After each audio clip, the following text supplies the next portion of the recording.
제 딸이 좋아하고 자주 틀어달라고 하는 이 영상이 한 가지 있습니다. 보통 약 한 편당 10분 정도 되는 영상인데, 바로 호기심 딱지라고 하는 이 프로그램입니다. 주로 영상의 주제는 이런 것들입니다. 왜 피는 빨간색일까? 혹은 땀은 왜 날까?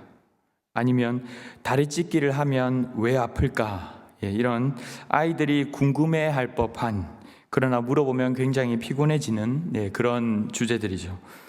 심심풀이 딱지치기처럼 당연한 것 같지만 궁금한 주제를 가지고 의학적으로 또 과학적인 내용들로 쉽게 풀어서 설명해 주는 것입니다. 아이가 좋아하는 일종의 취미생활 정도라고 할 수 있겠습니다.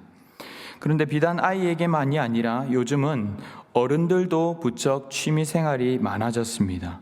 축구, 볼링, 당구, 배드민턴 등 다양한 스포츠 동호회뿐만 아니라 러닝 동호회도 생겨나고, 이웃 주민, 동년배, 같은 관심사를 가진 사람들끼리의 사교 모임도 온라인을 통해서 다양하게 생겨나는 추세죠. 어른들이 볼만한 영상들도 많아졌습니다. 물론 이런 흐름이 문화적인 면에서 무조건 나쁘다고는 할 수 없겠지만, 그런데 문제는 오늘날 우리가 하나님을 알아감에 있어서도 그저 이런 호기심 딱지처럼 가벼운 심심풀이로 취미 활동처럼 해나가는 것처럼 되는 것은 아닌가 하는 것입니다. 오늘 본문 바로 앞장인 5장에서는 블레셋에 빼앗겼던 법궤가 다시 이스라엘로 돌아오게 된 배경에 대해서 설명하고 있습니다.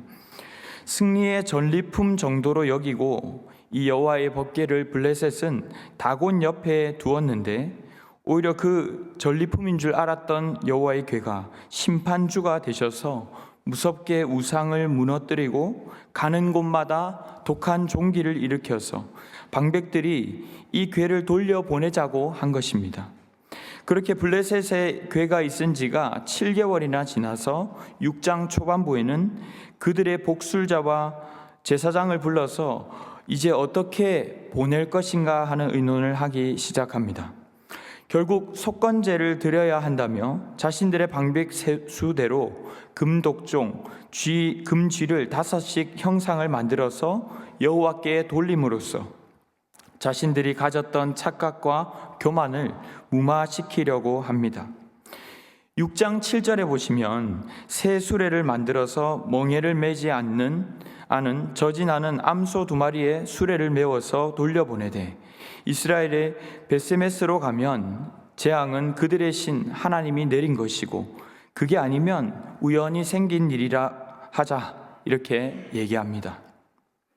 얼핏 보면 참 이제 정신을 차리고 돌이켜서 법궤를 온전히 돌려보내는 것처럼 보이지만, 여기에서도 볼 수 있는 이 블레셋, 하나님을 제대로 알지 못하는 자들의 모습은 자신들이 어려움을 면피하려고 하면서도 여전히 자신들에게 일어나는 일들을 통해서 하나님을 끝까지 달아보려고 한다는 것입니다. 계속 이들은 하나님을 시험해 보려고 합니다. 생각해 보십시오. 처음 다곤 신상이 엎어졌을 때도 이들은 어떻게 생각했냐면 그저 우연히 넘어진 것일 거야 라고 생각하며 다시 바로 세워 놓았습니다. 그리고 그 다음날 또 넘어져 머리와 두 손목이 끊어져서 몸뚱이만 남았을 때도 이들은 그 넘어진 곳을 다곤의 문지방이라며 밟지도 않았습니다. 그리고 이제 법궤를 돌려보낼 때도 이제 어디로 가는지 보자, 우연인지 아닌지 보자 라는 것이죠. 결과적으로 이들이 만든 수레는 어떻게 됐습니까? 베세메스 길로 바로 행하되 좌로나 우로나 치우치지 않고 갑니다. 하나님은 블레셋 사람들에게 계속 하나님이 참 신이시라는 것을, 우연이 아니라는 것을 계속 보여주시지만, 이들은 그런 하나님을 인정하지 않고 자신들의 생각으로 달아보려고 하고 있다는 것입니다. 하나님을 믿는 성도들조차도 때로는 신앙생활을 하며 이런 태도를 취할 때가 있지 않습니까? 어떤 일이 생각한 대로 되면 이거 하나님이 해주시는구나, 그런데 그것과 다르게 되었을 때는 하나님을 배제시켜 버리는 것입니다.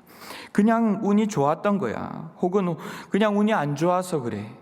물론 하나님을 전적으로 부정하는 것은 아니지만 내가 생각한 대로 될 때에는 하나님은 하나님이시고, 언제든지 내가 원치 않는 방향이 되면 역시 하나님은 무슨, 믿음은 무슨, 내가 잘해야 열심히 해야 되는 거지 라며 하나님을 은근히 부정해버리는 모습을 블레셋을 통해 보게 되는 것이죠. 여러분, 우리는 어떻습니까? 이들은 법궤를 돌려보내고 속건제도 드렸지만 무슨 일이 생길까봐, 내 뜻대로 안 될까봐 하나님을 그저 두려워하는 것은 하나님을 경외하는 것이 아닙니다. 블레셋이 그렇듯이 많은 사람들이 실제로 이것도 믿고 저것도 믿고, 그래 다 좋은 거니까 뭐가 진짜든 하나만 걸려라, 실제로 여러 종교를 번갈아 가며 다니는 분도 저는 보았습니다. 우리가 물론 그 정도는 아니겠지만 교회는 예배마다 열심히 오지만 하나님을 바라보는 관점과 동기가 그저 두려워서나 혹시 모를 위험에 대비하는 것이라면 이것은 바른 신앙이 아닌 것이죠. 중요한 것은 법궤가 누구에게 있느냐, 일이 잘 되어가고 있느냐가 아니라 말씀이신 하나님을 우리가 어떤 대상으로 바라보고 있는가, 어떻게 바라보며 대하고 있는가 하는 것입니다. 그래서 이제 두 번째로 살펴볼 것은 돌아온 법궤를 대하는 벳세메스 사람들의 태도입니다. 암소의 수레는 다행히도 좌우로 치우치지 않고 벳세메스로 돌아왔습니다. 하지만 이들에게도 역시 여호와의 법궤는 그저 자신들이 믿는 많은 신들 중 하나에 불과했습니다. 오늘 읽지는 않았지만 바로 다음 7장 3절에서 사무엘은 이스라엘을 향해서 이렇게 경고합니다. 너희 중에 이방 신들과 아스다롯을 너희 중에 제거하고 너희 마음을 여호와께로 향하여 그만을 섬기라. 이를 통해 알 수 있는 것은 이들은 하나님의 백성이라는 이름을 가졌지만 이들 또한 별반 다르지 않았던 것은 하나님을 그저 주술적 관점에서 자신들을 보호해주고 승리하게 해주는 신의 하나로 여겼다는 것입니다. 벳세메스의 제사는 그저 신을 달래어 큰 화를 면하게 하기 위한 도구에 불과했던 것입니다. 13절에 보면 법궤가 돌아올 때에 벳세메스 사람들은 매우 기뻐했습니다. 그 수레가 앞에 서자 그 암소들을 잡아다가 번제로 드리고 다른 제사들도 드리고 블레셋은 돌아갔습니다. 그러자 이들은 여호와의 궤를 들여다보기 시작합니다. 그 이유로 여기에는 키라고 하는 접속사가 들어가 있는데, 왜냐하면 그 이유가 무엇이냐면 이들이 궤를 들여다본 까닭에 들여다보았기 때문에 하나님은 이들을 쳐서 살육했다고 말씀하십니다. 여러분, 무엇이 문제였을까요? 먼저 여호수아 21장 16절을 참고하면 벳세메스는 아론의 아들들에게 할당된 제사장의 성읍이었습니다. 그렇다면 이들은 제사란 성소에서 드려야 한다는 것과 레위기 1장에서 말씀하시는 대로 제사를 드릴 때는 암소가 아닌 숫소를 드려야 한다는 것쯤은 충분히 알고 있었을 것입니다.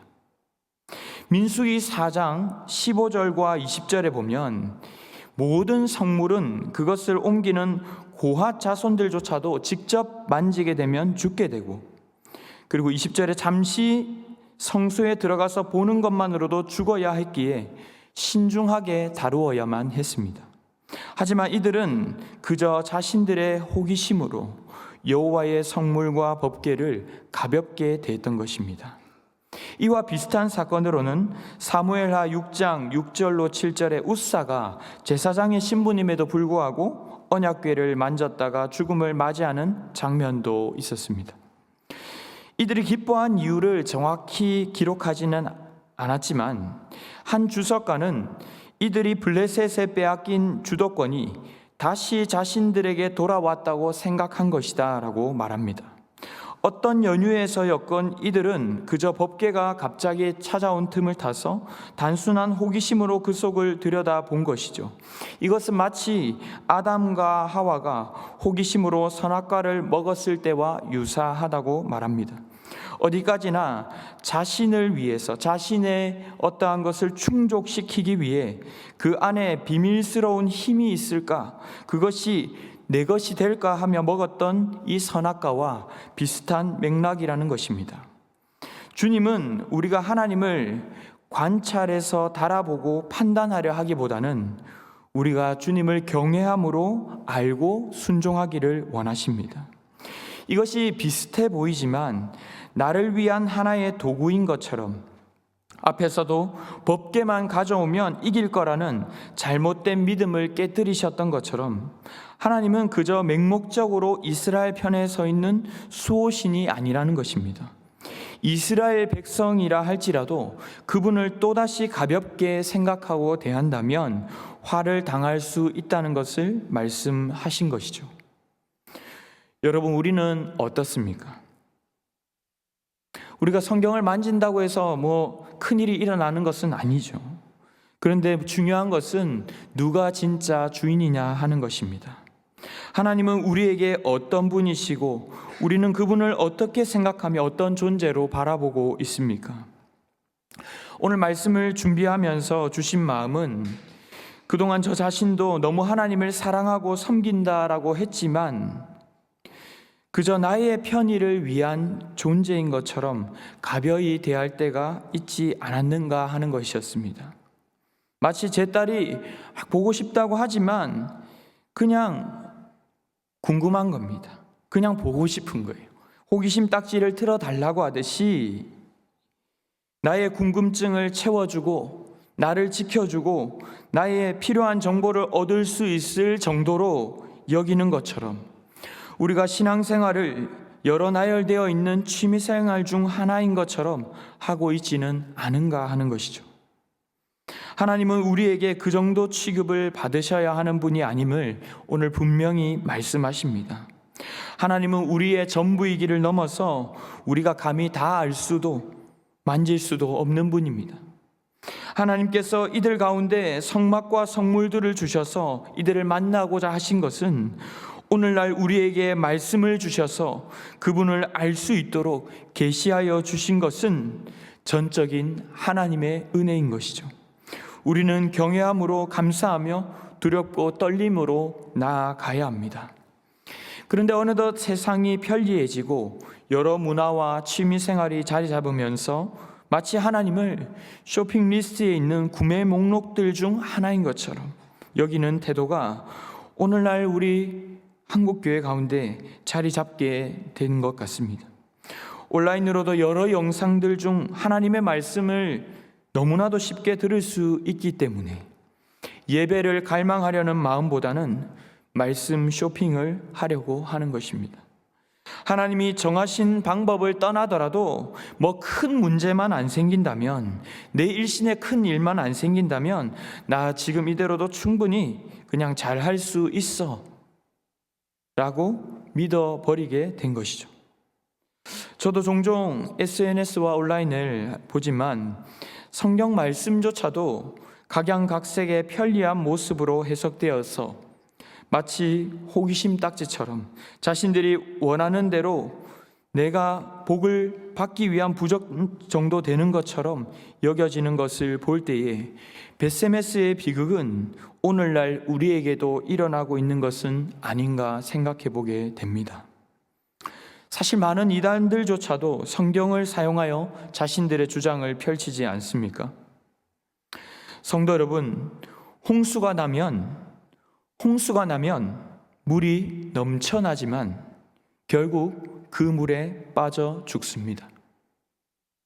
우리에게는 홍수가 필요한 것이 아니라 생수가 흘러나와서 그 생수를 먹고 살아나야 하는데 그저 탁한 물에 휩쓸려 가다가 정작 목은 목대로 말라 죽는 것이죠.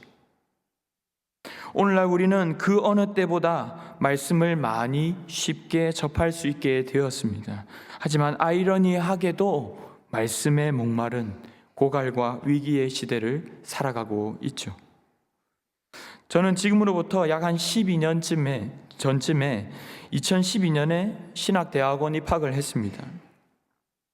부산에서 용인까지 신학대학원까지 다니는 3년간 여러 수업과 과제와 사역까지 이 먼 길을 오가며 체력적으로도 참 바쁘고 힘이 들었던 것 같습니다. 그런데 사실 그런 힘듦보다도 제 마음 한켠에 다른 불편함이 있었는데, 그것은 정작 기대했던 성경을 깊이 있게 가르치는 느낌을 받지 못할 때였습니다.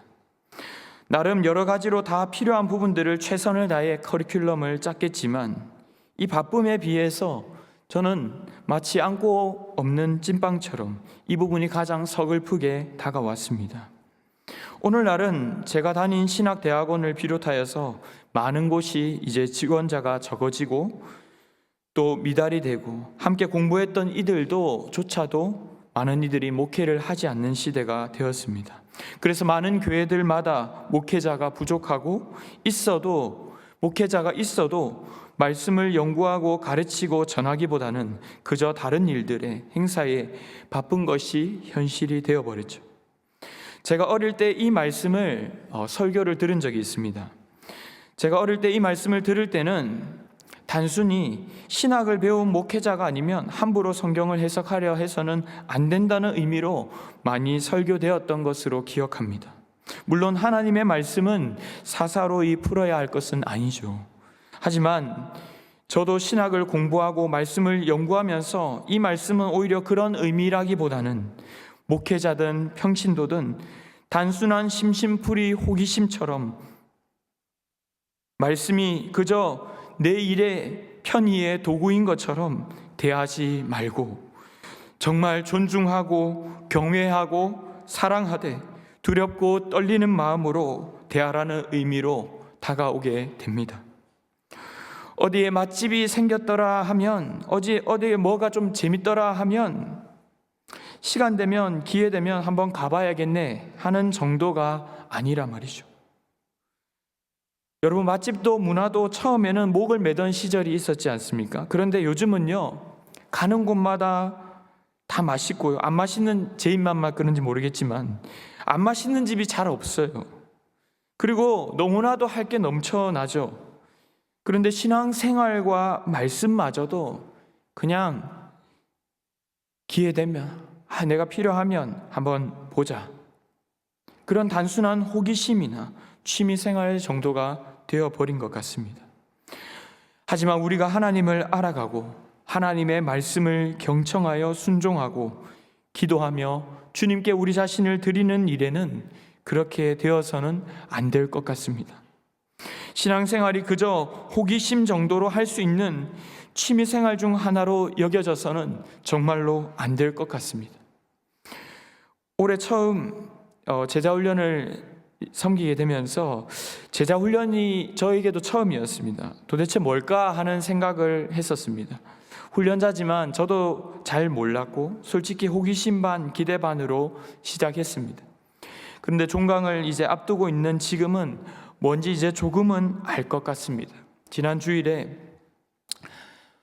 나누던 중에 한 훈련생분이 이런 고백을 뜬금없이 하시는 거예요. 제가 참 이게 안 끊어져서 매주 습관적으로 이 손이 가는 것을 제가 절제가 참 안 되어서 힘들다는 얘기를 계속 했었는데, 이제는 제가 좀 당당하게 얘기할 수 있을 것 같습니다. 제가 이제는 거기에서 좀 해방이 된 것 같습니다. 이제 별로 궁금하지 않고 제 욕구가 바뀐 것 같습니다 라고 고백을 하셨습니다. 어떤 분은 올해 유독 어렵고 힘든 순간이 많으셨는데 그때마다 말씀이 기억나서 그 말씀을 계속 외우면서 읊조렸는데 그래서 이겨올 수 있었던 것 같습니다 라고 고백을 하셨습니다.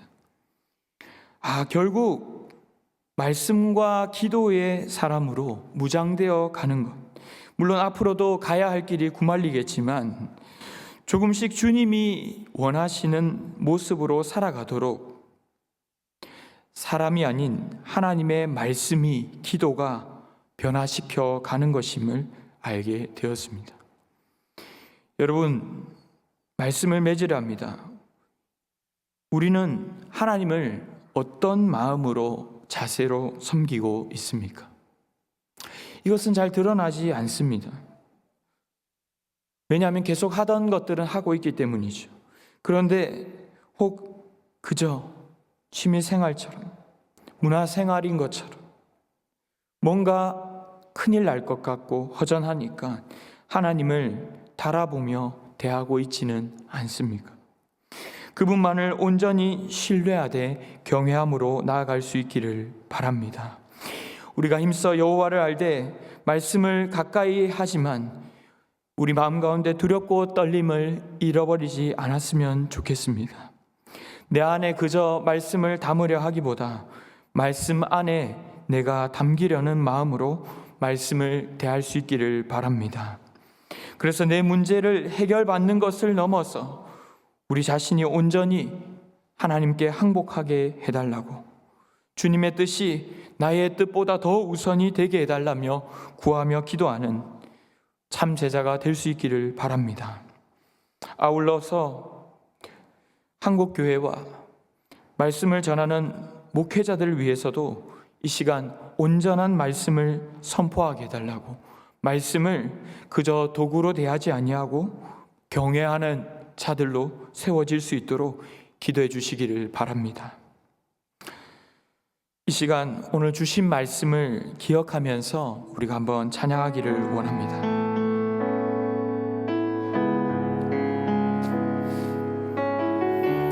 저는 계속 말씀을 자주 대합니다. 매일매일 소리내어서 읽고, 매일매일 큐티하고, 매일매일 설교 준비하고. 그런데 그런 제 자신 속에 어느 순간 말씀을 경외함이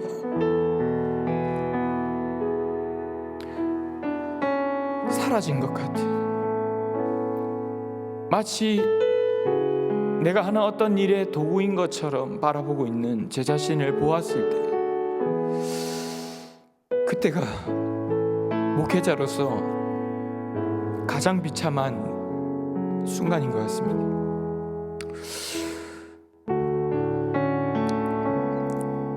그래서 오늘 여러분들께 기도하자고 말하는 것은 여러분 자신을 위해서도 기도하시지만 말씀 맡은 저희를 위해서도 기도해 주시기 바랍니다. 하나님, 말씀이 말씀되게 하여 주시옵소서. 그런 마음으로 찬양하고 기도하는 오늘 이 밤이 되기를 간절히 원합니다. 찬양하며 나가겠습니다. 말씀 앞에서 경외함으로 주께 홀로 섭니다. 생명의 말씀, 생명의 말씀 읽고 순종해 주를 예배합니다. 다시 한번 고백하겠습니다. 말씀 앞에서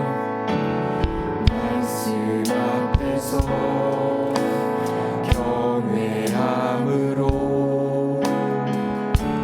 주께 홀로 섭니다. 생명의 말씀, 생명의 말씀 읽고 순종해 주를 예배합니다.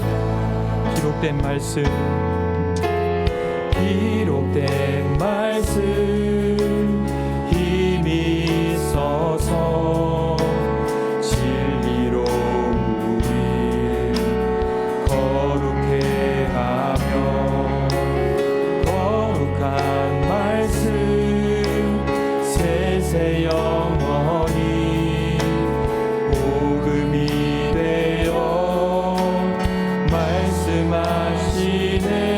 하나님 말씀에, 하나님 말씀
오늘 이 시간 우리에게 주신 말씀을 붙잡고 우리 한 번만 함께 기도하기를 원합니다. 오늘 이 시간 주님을 달아보려 했던 태도가 있다면 버리게 해달라고, 말씀을 가지고 있고 제사도 드리고 있고 말씀을 들여다보고도 있지만 혹여나 우리에게도 하나님을 달아보려는 태도가 있지는 않았는지, 나의 만족과 유익을 위해 혹은 두려움 때문에 말씀을 순수하게 바라보지 못했다면 오늘 이 시간 회개하며 나아가기를 원합니다. 또한 기도할 때에 단순한 호기심이 아닌 하나님을 경외함으로 주님을 알아가게 해달라고, 단순히 말씀을 많이만 알아서 머리만 커진 신자가 되지 않고 말씀 안에 담겨서 생수의 강을 마시고 생수의 강에서 기뻐하는 삶이 되게 해달라고, 말씀에 기꺼이 순종할 수 있는 힘과 용기를 달라고 기도하기를 원합니다. 이 시간 같이 기도하실 때에 우리나라와 민족과 한국 교회와 목회자를 위해서도 기도해 주십시오. 계엄령이 선포되었다가 해제가 되는 혼란스러운 상황 가운데 하나님께서 우리나라를 지켜주시도록 교회 지도자들이 먼저 회개하고 바르게 말씀을 증거할 수 있도록, 정치 지도자들이 하나님을 두려워하고 백성을 사랑하며 공평과 정의를 시행하는 지도자들이 될 수 있도록, 속히 혼란들이 종식되고 평화로운 나라가 올 수 있도록 이 시간 합심하여서 같이 다 함께 기도하며 나가도록 하겠습니다. 함께 기도하겠습니다. 주여, 아버지 하나님, 아버지 주님 감사합니다. 주님 아버지, 오늘도 말씀하여 주시니 감사합니다.